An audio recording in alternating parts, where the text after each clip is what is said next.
I used to be a chubbier guy. I used to really struggle with eating a good amount of food that was right for my body. I used to eat everything and I got quite chubby to the point I was made fun of a lot and just felt very bad in myself a large amount of time. And it's really weird in regards to the past, I would say 3 to 4 years, where I've been able to maintain quite a lean physique. Now, I've bulked here or there, but it was forceful bulks in regards for me to just go up in weight, and my body fat percentage may have not been lean. But I've been able to stay quite lean for the past 3, 4 years, which is really good, really good going, especially for someone like me who really likes his food. Has been really good going. And the reason I'm making this video is I just looked at the recordings and I look quite lean in this angle. And I want to just talk about how you can stay lean year round. And it's not 8% body fat lean. It's not fucking what you see online lean. Like these people are where they're just ripped. No, it's almost impossible for you to stay around that. But in between around the 10 to 14% body fat range, 10 to 15% body fat range, which is all you really need, really. We say 14%, 10 to 14% is all you really need for benefits in your life in regards to attraction. Of course, the lower you get down, you look slightly better. But in regards to attraction and in regards to how you view yourself, it's all you really need, especially when you got average genetics or normal genetics. You're not going to be able to maintain leaner physiques like these guys have. Like a lot of people have, they've got really good genetics a lot of time when they can maintain 8% body fat and low percentages of body fat. Now, what do I do to stay lean all year round? What do I do to stay around a healthy body fat percentage year round? I use certain principles. And the main principle I'm going to tell you lot is something that has really helped me is eating at maintenance year round and also getting in a lot of activity. So a lot of steps is what I get in.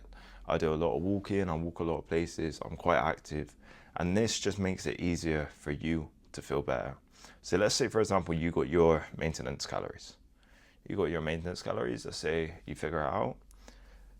All the steps that you do, if you put it in a steps calculator like I've got, and you have your body weight in there as well, you can actually add that on to your daily equation.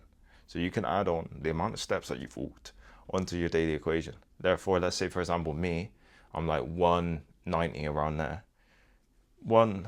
Let's say, for example, I can eat about 2,800, 2,900 calories a day to stay the same weight.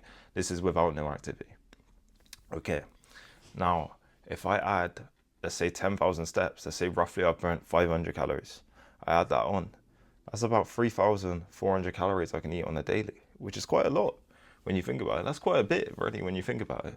So I can eat that amount and stay in good shape. That's the difference, man. That's the mindset you need with this stuff because too many guys overcomplicate it. They think if they're not eating clean, they're not going to get results.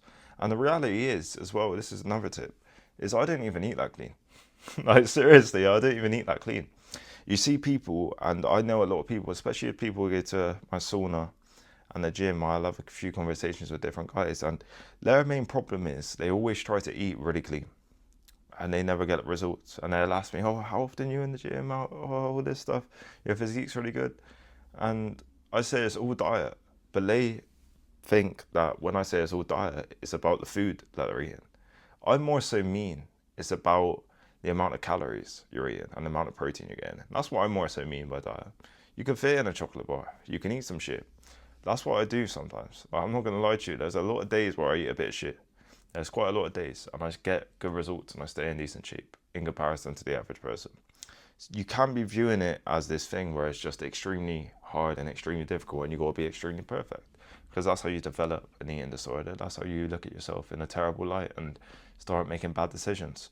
I've seen a lot of people who do that where they get too strict, and I actually had this in 2020. I was a bit too strict with my diet and I was just trying to cut, and I literally started getting migraines and headaches because I was eating too little. I was eating about 1.7k calories, 1.6k calories, probably, yeah, around that, and about 6'2", I am as well. I was around 167 pounds and I was just trying to get lean, trying to get ripped, and it just wasn't working at all. It wasn't working at all to the point I started getting migraines and hating myself and feeling terrible. And this is the thing, man, you gotta be smart. You can't be always just on it. You can't just always be on it. You'll have days where, let's say for example, you start seeing a girl. You're going to want to go out to restaurants. You're going to want to go out for food. You want to go out and have a chill night, go to the cinema, whatever. You're going to want to do stuff like that. Let's say, for example, you've got friends. You're going to want to go on occasional nights out, go for a few drinks, do these things. You got to think, you got to live life. And when you go on a night out, there's going to be food there, there's going to be fucking pizza, there's going to be all sorts. And it's going to be fast food as well. You got to think of all these things.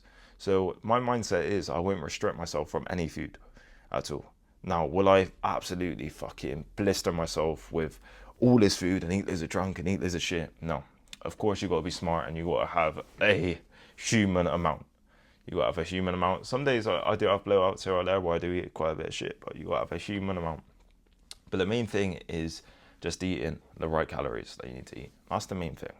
Too many guys view it from the wrong perspective and they think it's about all these other macros and everything perfect. I'm telling you right now, watch your calories and watch your protein. Watch them two things. Get your steps in. Obviously work out as well. Get in the gym. Progressively overload. Try to help yourself, benefit yourself, push yourself. I'm telling you, over an amount of time, you will start seeing results. Literally, just trust me. Fuck everyone else. Genuinely, fuck everyone else. They give you advice that helps them sell everything and helps them sell their programs and doesn't even truly help you because you got to eat this certain way with this diet and you can't have this food and you can't have this food. No, you can have any food you want. Just fit it in with your calories and with the protein you're eating and with everything. Obviously, you got to prioritize. I would say prioritize protein just so you can hold muscle, build muscle, lean down and actually hold the muscle. But make sure your calories are on point. You make sure your calories are on point, you're going to lose weight. It's simple. You make sure you're in a calorie deficit of, let's say, fucking chocolate. If let's say you ate all chocolate, you can lose weight. I'm telling you now, you can lose weight. You got to have your mind switched on with this stuff. Don't listen to these people. So the takeaway from this video is eat at your maintenance. Go through cycles of bulking as well and cutting. Go through cycles. It's quite good for the body to go through different cycles of bulking and cutting. Don't bulk to as extreme as I did earlier this year. I was force feeding heavily. I got up to 200 pounds, but I had an active job where I had to do basically 20k steps a day. So I was eating a bit under 5,000 calories most days. And I started being sick and all this stuff. I got to 200 pounds. And now granted, it's kind of worked out because I look better at this weight since I cut down, but it wasn't worth it. It's a lot of money as well for what it was as well. Don't do that. But go through little cycles of, oh yeah, I'm around 10% body fat. I don't mind going up to 15, 16% body fat and putting on some weight. And just seeing how I look and putting on some muscle, especially through winter because it's cold and it's freezing and all that. No point in being too lean, too ripped. And then summertime, cut down again. Get down to that 10% body fat range. Just don't push it above, I would say, 16% body fat. Don't push it above there. And just stay around that range. It's quite easy to do and you look quite decent as well. And this is what you got to do, man. That's what you got to do. Don't restrict any food. Eat around maintenance calories. And just make sure that you got everything on point. Don't restrict any food. This is the thing. If I wanted to stay this weight year round, what I would do would be eat around maintenance calories. Basically, that's all I'd do. Add on the steps every day. And if I went over on a few days, I would cut for the other days. So let's say, for example, I went over. There might be 2 or 3 days next week where I think, actually, I'll just cut down a little bit. Bang. Get rid of that water weight. Looking the same. You got to be smart with this stuff and you got to have your head screwed on with this stuff. Thank you.